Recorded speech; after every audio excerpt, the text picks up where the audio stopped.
Hello guys, welcome back. So today we are reviewing a multi-tower hub outlet. So this also can wirelessly charge your cell phone as long as your cell phone has that option and feature.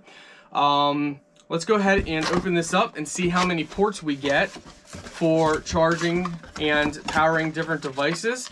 They supply you with a manual.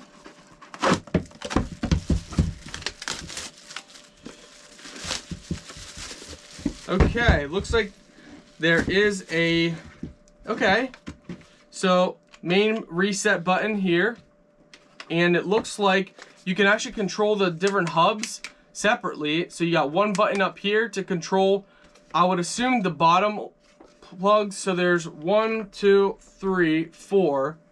So you're talking 4 plugs on the bottom, and then 4 plugs on the top. And then you got your wireless charger right there. You have 1, 2, 3 USB charging ports right there. Thick enough power cable.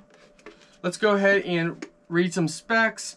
Rated voltage 125 volts. Current maximum is 13 amps. Okay, so this is very important. You can run up to 1625 watts on this system. So keep that in mind. Wireless charging power is 9 volts, 1 amps, 10 watts max. So overall, it's a nice, small, mini tower hub, and I like it. I'm very happy with this overall. Nice base, long enough cable. Yeah, I'm happy.